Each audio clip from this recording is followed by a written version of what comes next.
What's going on, everybody? It's Davey from the 80s, and you are now entering the Cinema Chop Shop. So park your ass right there. While you're there, go ahead and reach over and hit that subscribe button and share to your social media platforms. All right, so today we are talking about something that I actually ran across by accident. It's called Mindhunters Season 1. This is my Season 1 review, so I'm going to look at an overview of the whole first season. In all honesty, I've actually ran across this show by accident. We were at the gym and running on the treadmill, and I saw this trailer on the TV for a show about focusing on serial killers. And instantly I'm thinking to myself, that show seems interesting. But it wasn't Mindhunters. It was a completely different show. So I started Googling and looking up, shows with featuring the killers that were presented on the commercial, and I couldn't figure it out. So if any of you guys know about a different show with serial killers like the BTK killer, the Richard Ramirez and all those other people, and co-ed killer that's not Mindhunters, let me know. So I'm looking for the show, and I'm like, I can't find it, and Mindhunters keeps popping up. And I'm like, what is Mindhunters? I don't know what this is. So I'm like, all right, fine. I'm going to look it up.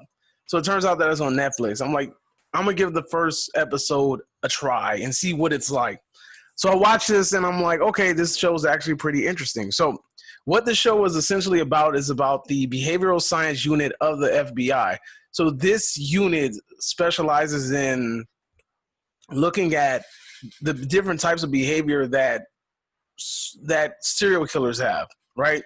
So they're looking at their upbringing, their childhood, what makes them tick, what makes them angry, why they do these things, the psychology behind a serial killer, essentially, right? So this show follows two detectives, and as they're basically developing the foundation for this unit that is basically a part of psychologically digesting and dissecting the aspects of serial killers, right? So what do I think about it? Honestly, the show is very, very interesting. It has Jonathan Groff as Holden Ford, Holt McCallany as Bill Tench, Anna Torv as Wendy Carr, Hannah Gross as Debbie Minford, Joe Tuttle as Greg Smith, Cameron Britton as Ed Kemper, and Sonny Velocenti as the ADT serviceman, who's also a serial killer that I'm not going to name right now because there's no spoilers. And then,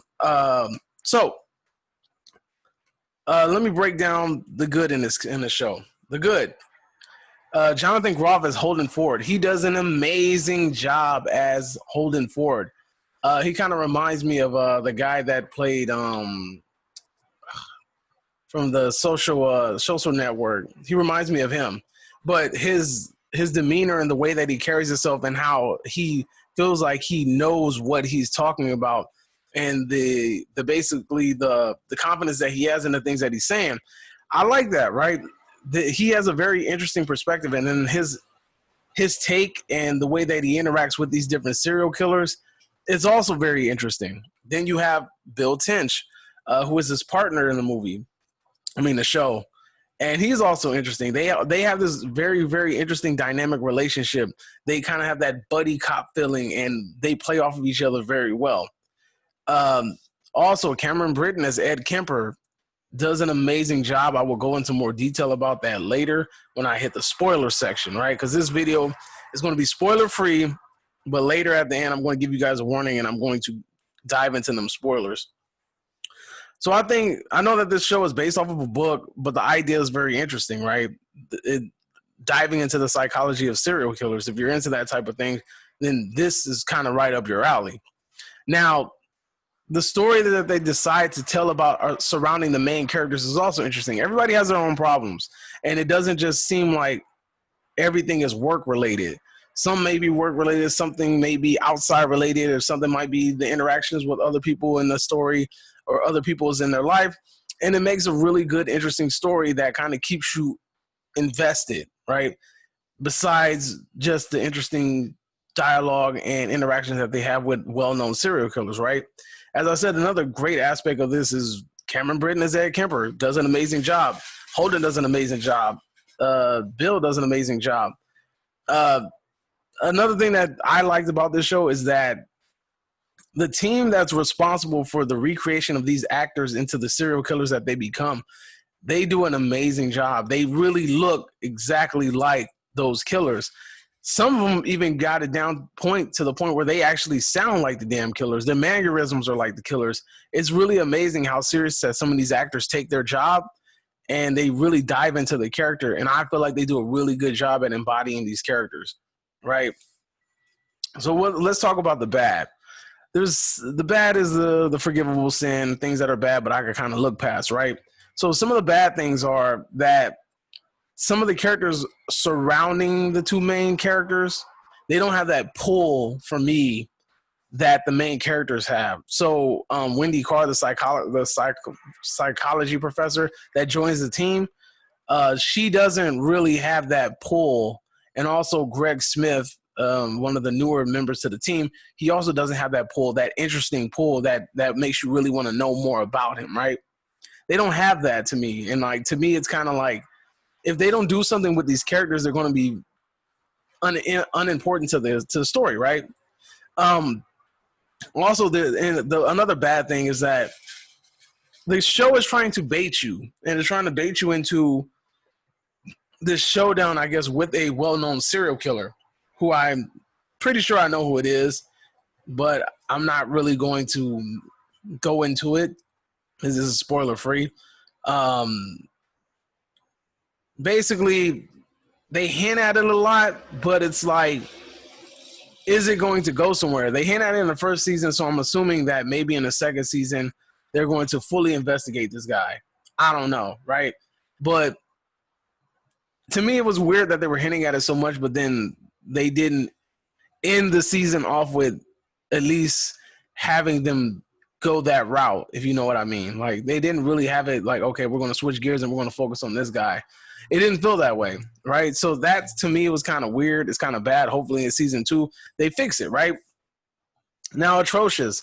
Some of the side stories seem kind of pointless, right? They have some side stories that, to me, just seem like they were kind of irrelevant.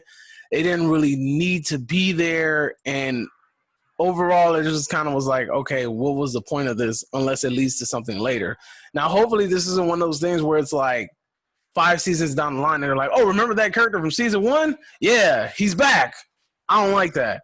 I don't want to remember people from way down the line that didn't mean anything and all of a sudden pop back up 5 seasons later and then you're expected to actually care about them, right?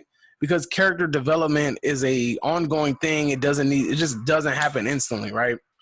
So I honestly would recommend this show. I think that you guys should watch it. You should give it a try. But now we are in the spoiler section. So if you don't want to be spoiled and you want to watch the show for yourself, get out of here. I'm going to give you 5 seconds. 5, 4, 3, 2, 1. You've been warned. Spoilers. All right, Ed Kemper honestly is an amazing. The guy that plays Ed Kemper does an amazing job. He uses a lot of dialogue that's actually from Ed Kemper interviews. So if you watch, or if you're into that type of stuff, Ed Kemper has some very amazing and interesting interviews that he does on his own. Like the actual real life killer has some very interesting interviews.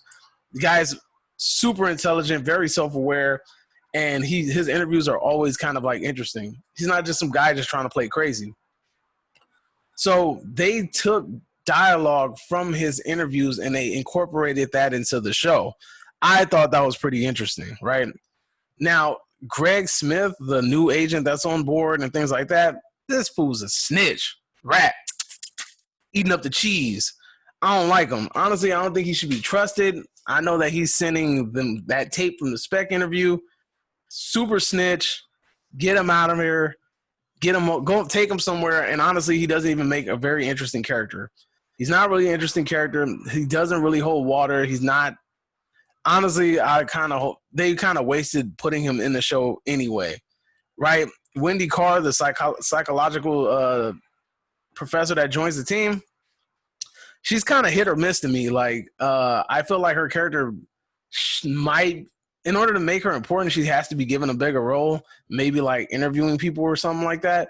But at the same time, I don't think it's going to help her much. I think she's still going to be a very dull, boring character, and I don't think that it's going to change my perspective of who she is. Like, she's a boring character. Like, she's just some lesbian professor that joins this team, and she's there for the academic purposes and analyzing the data. But it's like, what else are you here for? Like, you have little run-ins, a little drama with the main cast, fine, whatever. But at the same time, it's like, okay, this needs to develop into something more. Like, I don't want you to just be here to just like bump heads with the main cast. It's pretty stupid, right? The principal storyline that they used, the tickler, it seemed pretty pointless unless it has something to do in the future. Maybe in season 2, maybe this principal comes back and tries to kill somebody. I don't know. But to me, it seemed kind of pointless, and it didn't really have any purpose. It was just like kind of hit or miss for me. I was just like, okay, whatever, right? So hopefully they do something with that in season 2. Holden's character is very amazing, and I like the way that he enters the world in order to get information from them. So he starts to talk like he's a homeboy of the serial killer. It's just like sitting there like, oh yeah, so yeah, man, just taking the fine women out of the world and such and so forth, right? He talks with them and he makes them feel like he's their buddy and he's their friend, and he kind of gets them to start trusting him and starting to let go and tell them things that they wouldn't normally talk about, right? So to me, that's really interesting. I feel like he dives deep into this character, and in order to jump into the minds of these killers, you're going to have to learn how to talk and act like one in order for them to trust you, or else they're just going to look at you like an outsider and they're going to push you away, right? They might even just use you for maybe your resources or whatever, right? So I think he does an amazing job at getting these things out.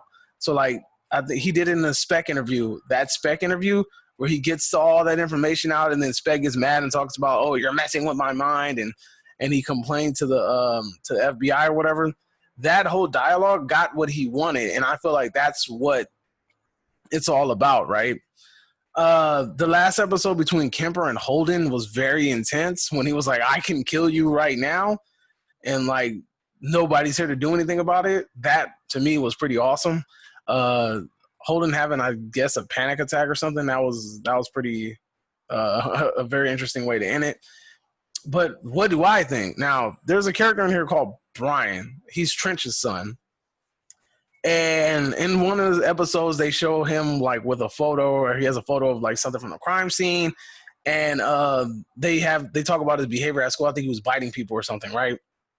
I honestly think that his son is going to be a damn killer. I got a hunch. He's going to be a killer. He's going to end up killing somebody. This kid has no soul. He don't talk. He just sits there looking like just blank, looking like a damn white piece of paper, just blank. All right. So that's my thoughts about this show. I honestly think that if you have some free time, you should go ahead and check it out. Mindhunters is on Netflix. There's 2 seasons, I believe, and I read that the 3rd season is in limbo. But hopefully they get it down, and I'm about to go ahead and watch that 2nd season so I can hit you guys with the 2nd season review. And this is Davey from the 80s, and you are now exiting the Cinema Chop Shop. Get your ass out of here. Adios. Don't forget to hit that like, share, and subscribe button. And until next time, peace.